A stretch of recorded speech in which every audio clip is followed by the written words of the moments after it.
Welcome back to our channels, ladies and gentlemen. Today we have an exciting player to discuss.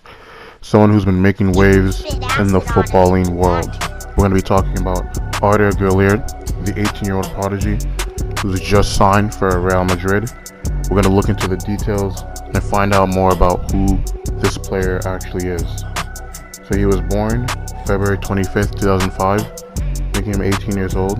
He stands at 5'9". Now he's been making headwaves in the Turkish Super League. Güler is a left-footed player, and he plays for Fenerbahce wearing number 24. Under his coach George Jesus, Güler has been an integral part of the 4-2-2 system that he runs at Fenerbahce. He is usually positioned on the right side, as he excels in tight spaces, has the ability to drop deep, acting as an outlet for defenders. His playstyle can often be compared to the likes of Odegaard. He has the nickname as the Turkish Messi. So as you can see, like having those type of nicknames, having those attributes, he's very much a player that excels in dribbling and passing. Looking ahead, just based off of where he usually likes to play on the pitch, it would be expected for him to share minutes with Rodrigo and possibly Federico Valverde on the right side of Ancelotti's front three. However, I think it's worth noting that when it compares to those two, he lacks a little bit more tactical discipline. He's definitely more of a do-it-all type of player. He likes to receive the ball. He likes to dictate play, kind of like a number 10, which obviously has its good and its bad. He's generally not really the type of winger that just likes to hug the touchline and look for goal scoring opportunities in the same way as someone like a Mo Salah or a Kylian Mbappe or Raheem Sterling. He would need to improve these aspects of his game, especially if he wants to become more of a goal scoring threat, which is obviously going to be an important aspect, especially when you play in such a high level team. So generally he should probably operate on the right. However, he does have the ability to play as a out-and-out number 10. However, he just needs to iron out a lot more of his mental aspects of the game in terms of his positioning, tactical discipline, and while he may lack the speed and the ability to carry the ball long distances like your Mbappe's, like your Salah's, like your Raheem Sterling's for Man City, where he does excel at is in his ability to create chances for others and his playmaking. And in fact, in that regard, he reminds me a bit of a Jadon Sancho, when he was at Dortmund. So hopefully he doesn't fall into the same pitfalls that Jadon Sancho falls for in Man United, where when the team didn't fully run through him, he was unable to truly affect the game. However, he does seem to have bigger work rate than Sancho does, which is found in the way that he's willing to search out, look for the ball. He doesn't just wait for the ball to come to him in the same way that a Sancho would when he was at Dortmund. He has a bigger work rate, not just in terms of searching for the ball, but he has decent defensive contributions. He's a willing passer. He's willing to get work hard for his team when he loses the ball, when he needs to play defense, which is something that's always an impressive attribute, especially in someone so young and so talented in other areas. But back to his ability to play make, which is arguably his greatest asset. When just even looking at the stats that he's had in the Superliga, he's by far had the most expected assists, and in fact, his expected assists is so high that he actually set the record for the player with the highest expected assists in the Superliga in the last 10 years.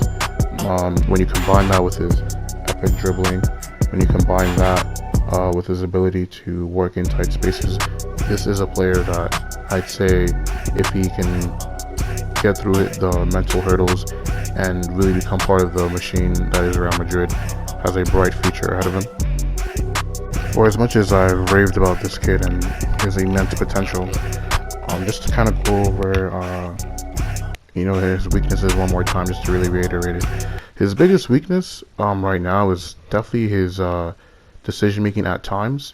Even though, despite the fact that he usually has pretty good composure, and when it comes to being in front of goal and playing in the final third, he can at times try to force certain passes or certain shots that he doesn't need to force. And part of that comes from the fact that he is at the moment slightly one-footed, so he really only can play on his left foot. So he struggles at times to play on his right, which contributes not only to the fact that he sometimes makes questionable decisions because he can't really play to the same quality on his right foot, but it also leads credence to why he can't really play as a touchline winger in the same way that a Salah can or a Sterling can, because he doesn't have the ability to simply run down the byline on his right foot in the same way. He's one of those players that constantly needs to cut inside, which at times can hamper his team's ability to really play at a higher tempo if he doesn't already have passing options around him.